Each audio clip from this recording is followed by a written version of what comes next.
through the Australian koala, which is classified as vulnerable. The finished works are a range of shapes and sizes, with some towering over 10 feet tall.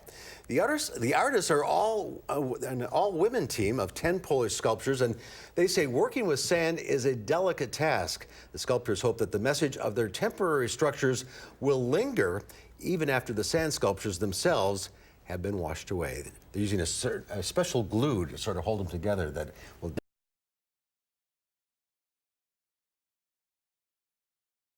No, they're up for now, but what a great idea. Yeah. That's our time. Thank you for watching. We'll see you back here again tomorrow. News 3 Now at 5 starts right now.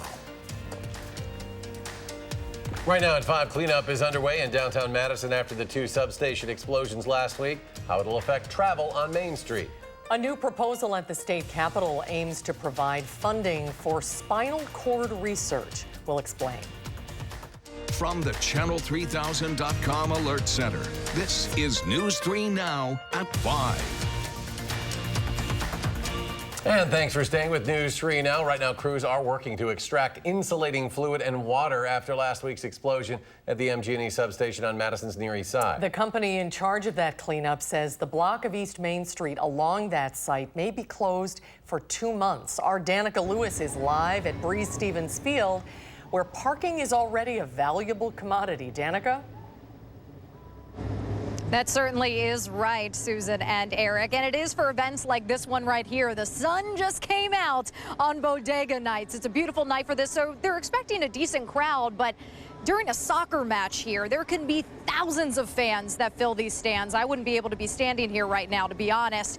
And Breese-Stevens Field is far from the only place that needs a spot for customers to park. Parking around here is always tricky, especially with all the new venues going up. Larry Walsh has seen the chain reaction before.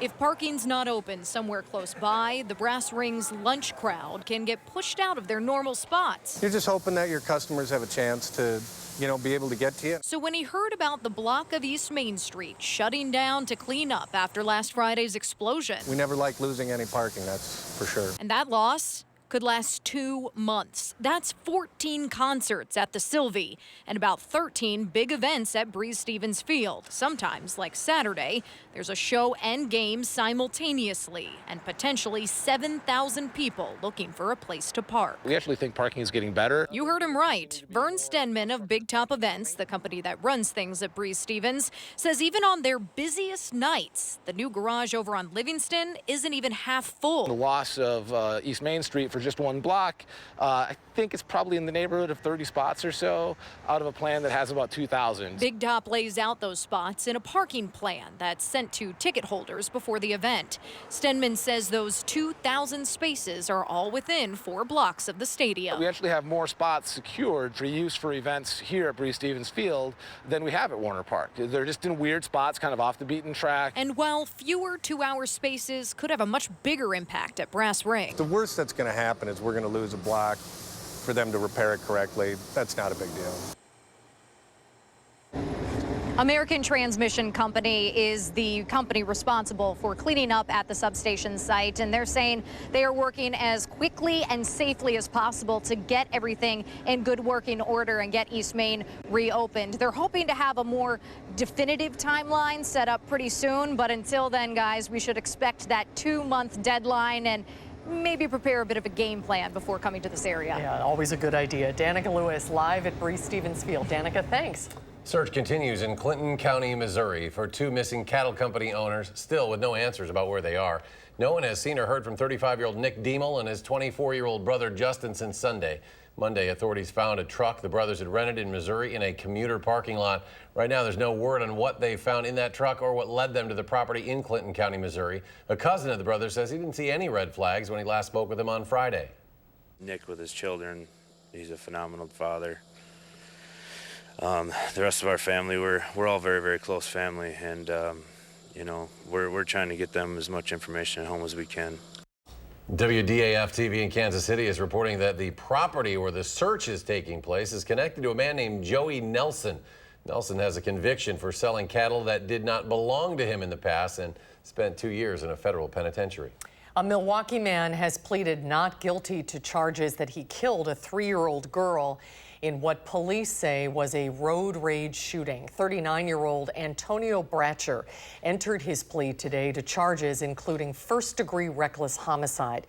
Bratcher is accused of firing a gun from his SUV into another vehicle July 13th after a near collision on Milwaukee's north side. The vehicle had 4 young children inside, and one of them, Brooklyn Harris, was killed by the gunfire. He's due back in court August 19th. The man who kidnapped Jamie Kloss and killed her parents in northern Wisconsin has been moved to a prison in New Mexico. The Corrections Department in New Mexico has confirmed Jacob Patterson has been transferred to one of its prisons from the Dodge Correctional Institution in Waupun. Wisconsin corrections officials recommended Patterson be sent to a maximum security prison out of state due to security concerns because of the notoriety of this case. A judge sentenced Patterson to life in prison in May for fatally shooting James and Denise Kloss in their Barron home and holding 13-year-old Jamie captive for 88 days. 2 stolen vehicles were spotted going around 100 miles per hour this morning on the Beltline. Madison police say the 2 vehicles were stolen from a family that lives on Maple Grove Drive. Police say the family left a garage door open and the burglars were able to access the house through an unlocked interior door. Officers say the cars were spotted this morning on the Beltline in Monona. Road spikes were deployed on I-90 near Edgerton, which stopped one vehicle. The driver was able to get away. Madison police say 2 people stole more than $6,000 worth of cigarettes from an East Side gas station. The pair made off with 76 cartons of cigarettes after breaking into a Quick Trip on West Broadway. Police say surveillance video shows 2 people wearing hooded sweatshirts prying their way into that store. The suspects left a crowbar at the scene. Let's get a check on the weather now. Dave Caulfield is on the weather patio. Dave? Well, Susan, another pretty typical summer day across southern Wisconsin with temperatures in the lower to middle 80s and plenty of sunshine.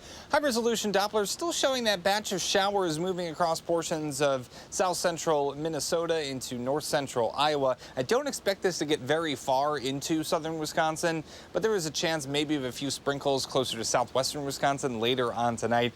Really don't think it's going to make a big impact on our weather. We've been looking at mostly sunny skies for most of the day in Madison. A few clouds from that batch of showers have moved in this afternoon, but they really haven't obscured much sunshine. Temperatures still in the low 80s for many of us across the area. Some upper 70s starting to pop up in spots. Dew points are a little bit uncomfortable across southwestern Wisconsin. For the rest of us, I would say the humidity is just a bit noticeable at this point. It becomes more noticeable as we get into this weekend, and temperatures will be warmer as we head into Friday with highs in the upper 80s. We'll talk more about that very warm and humid weather on the way this weekend in your forecast in just a few minutes. All right, Dave, thank you. Damage cleanup and power restoration is still ongoing in Wisconsin as a result of recent storms.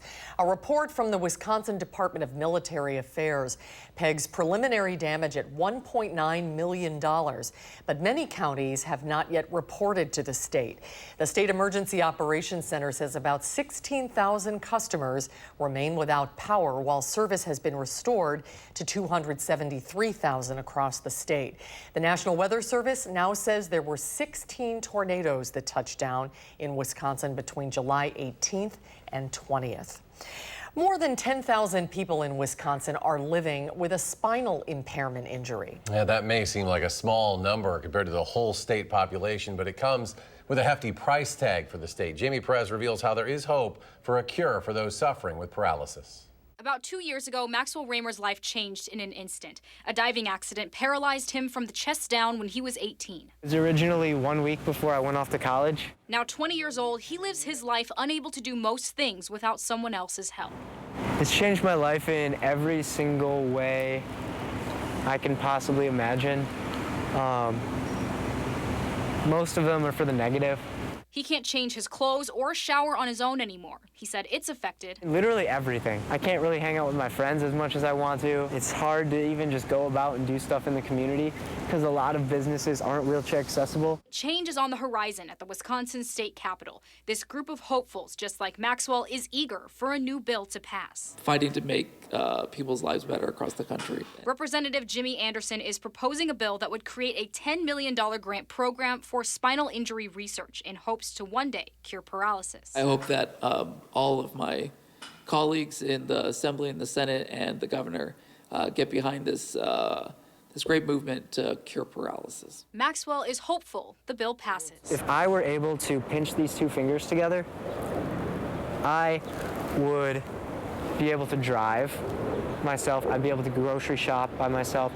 I'd be able to cook by myself. There is research being done currently, but Maxwell says it's underfunded and simply not enough. He said while many people focus on getting those with spinal injuries the ability to walk, smaller breakthroughs like bowel, bladder, and sexual function are equally as important. Those might not seem like big things, but to someone who's living with a spinal cord injury, that is, I mean, that's night and day. If this bill passes and paralysis is cured. Oh my God, I don't even know. I probably wouldn't be able to frown. Like, just every day I already do wake up and feel blessed that I'm not in one of the more serious conditions. That's something that I wake up every day and I think to myself, wow, this could be a lot worse. No matter what condition, though, this bill is essential for people like Maxwell to take life back as they knew it before. In Madison, I'm Jamie Perez. It would change their lives dramatically. News 3 Now. Dramatically. Well, the bill has not been formally introduced just yet, but it is currently circulating for co-sponsors. Cormac Bauer is ready to give back to Child Life, a program that gave him toys during his hospital stay after he was diagnosed with leukemia. Bauer's mom, Carrie, worked with her son to refill the toy box at Child Life, which is run through the American Family Children's Hospital. With the support of the community, they collected 1,163 toys, totaling more than $11,000 in donations. And she's donating the toys to the hospital today. It's things like Child Life and being able to provide those support services that really make it not so bad. Carrie Bauer says the summer months are when the toy box is the most empty at the hospital, so she's donating the toys in the summertime to make sure that kids have toys to play with all year long. Way to go, Cormac. Absolutely. What an effort. The big boy locomotive making its way across Wisconsin. Earlier today, the train departed from Altoona. It'll arrive at the Butler Yard in Wauwatosa later this evening. It'll stay there overnight, then leave for Chicago in the morning. People can follow the steam locomotives movement with a Railroad interactive map or follow Union Pacific on Twitter. They'll have updates on the train's location. In more local news, nearly 100,000 people are expected at this year's Sunflower Days, which returns to Middleton's Pope Farm Conservancy after a year off. Visitors can see more than 500,000 sunflowers in full bloom in a 9-acre field. This year's event starts tomorrow and it runs until August 4th. It costs $4 per adult to get into the fields this year. Kids 12 and under will get in for free. But you should know there is no parking at the Conservancy. A shuttle bus service will be provided to bring people to the event. And that service will help address crowd concerns, which was the main reason the event was called off last year. That's one of the reasons we change it up here this year is that because of the fact that we've had so many people in the past years that we've hired organization to do organizational structure for us. So we're going to shuttle people in from various locations around the town and we're going to bring them here into Sunflower Days, and it's going to be great over the next 10 days. You can walk through the sunflower fields between 8 a.m. and sunset each day. And new this year, a 5K run walk through the sunflowers. That is 1 week from tonight at 7 o'clock. Badger football coach Paul Christ on the 2019 Dodd Trophy preseason watch list. That list includes 23 of the nation's top college football coaches, 6 Big Ten coaches on the list, including Michigan's Jim Harbaugh and Nebraska's Scott Frost. Wisconsin's current athletic director Barry Alvarez won that award when he was head coach back in 1993. Still ahead tonight on News 3 Now at 5, the Justice Department says it will carry out executions of federal death row inmates for the first time since 2003. I'm Melissa Kim at Lambeau Field, where the Packers just wrapped up day 1 of training camp. And there's some changes under first-year head coach Matt LaFleur. We'll explain coming up on News 3 Now at 6. Red numbers across the board on Wall Street today. The Dow off 129 points. The Nasdaq loses 83. The S&P 500 falls 16. We'll be right back.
We're one step closer to a budget deal. The House of Representatives passed a 2-year budget and debt limit deal that would stave off the looming threat of a potential default on U.S. debt and prevent automatic spending cuts to domestic and military funding.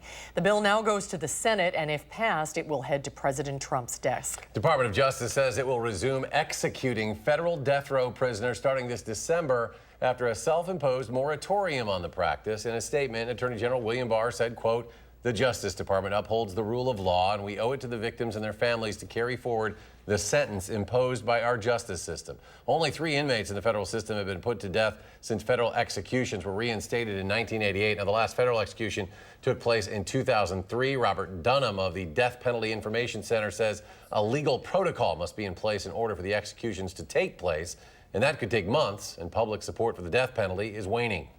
American support for harsh punishments is eroding. We're seeing that those jurisdictions that are seeking criminal justice reform are also seeing lesser and lesser use of capital punishment.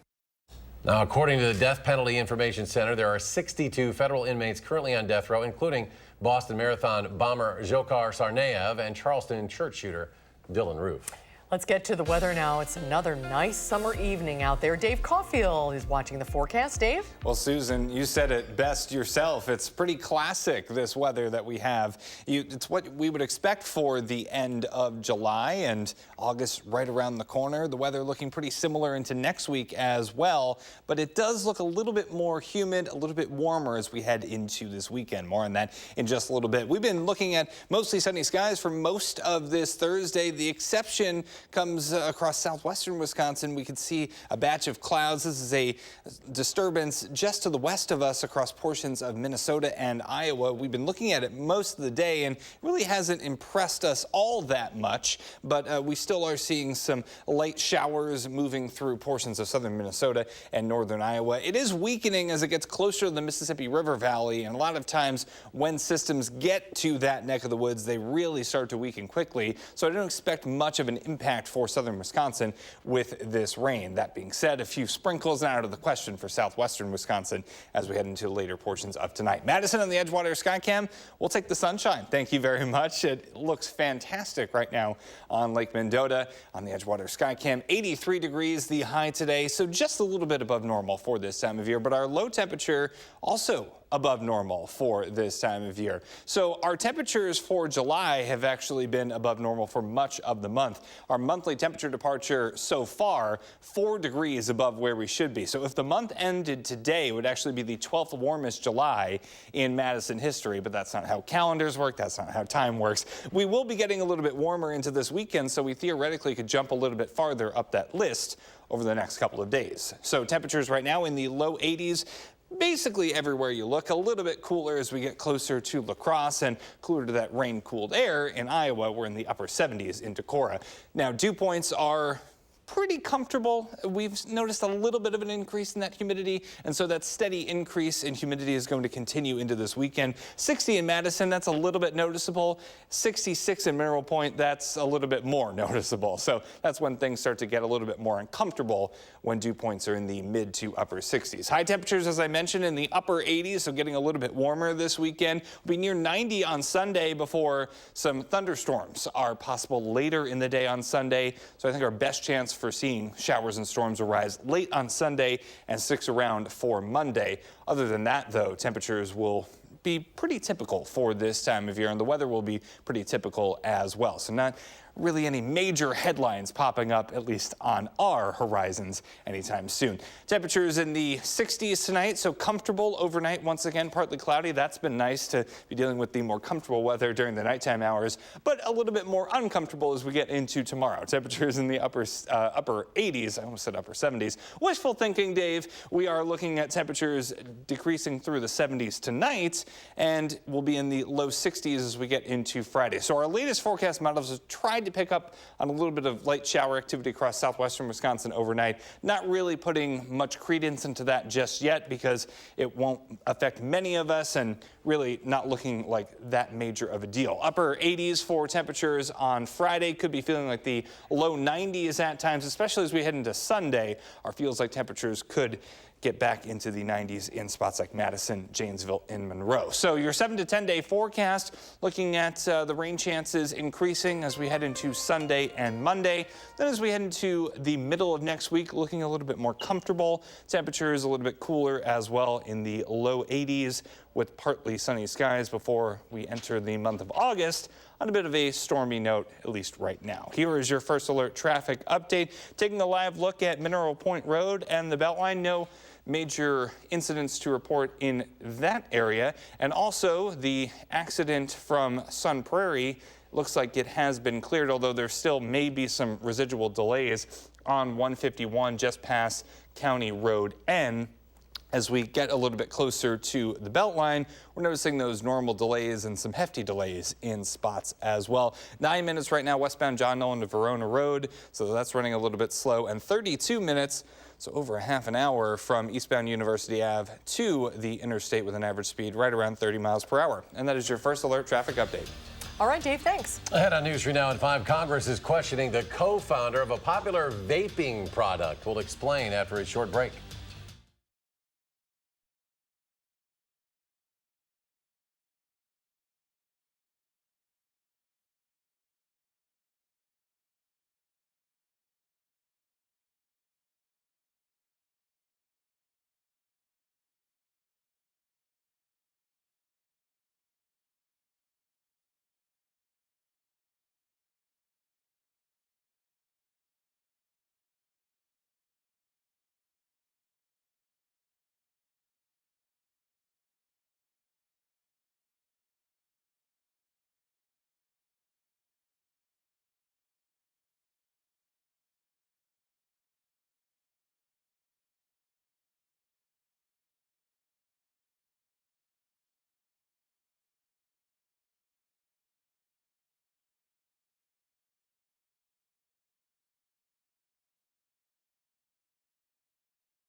The U.S. Centers for Disease Control and Prevention says more than 1 in 5 high school students, nearly 1 in 20 middle schoolers vape. Now Congress is looking into the role the country's largest manufacturer of e-cigarettes plays in the teen nicotine epidemic. Chris Martinez has more from Los Angeles. Lawmakers grilled the co-founder of Juul Labs in a hearing on Capitol Hill Thursday to find out what role the nation's largest maker of vaping products may have played in a surge in teen vaping.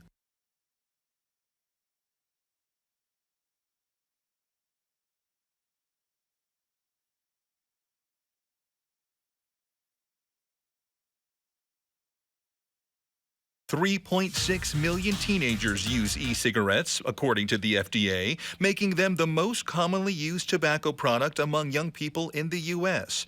And the numbers are rapidly rising. The CDC reports a 78% increase in vaping among high school students between 2017 and 2018. We apologize, having some audio issues there. We'll be back with another Check Your Forecast in just a moment. Stay with us. Let's just enjoy this shot. Yeah, let's just hold it. We'll be right back.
On tonight's CBS Evening News, explosive new allegations of military misconduct, including 16 Marines arrested on drug and migrant smuggling charges. The founders of Juul are grilled on Capitol Hill over allegations they marketed e-cigarettes to kids as young as 8. And they're hired to protect online reputations. But are some of these companies breaking the law? CBS News investigates. That's tonight here on the CBS Evening News. The Tokyo Summer Olympics Organizing Committee unveiled the design of its medals. Made entirely from over 78,000 tons of recycled electronics, including over 6 million old cell phones. Even the ribbon is made from recycled materials. The Tokyo 2020 Medal Project collected the cell phones and electronic devices for over 2 years.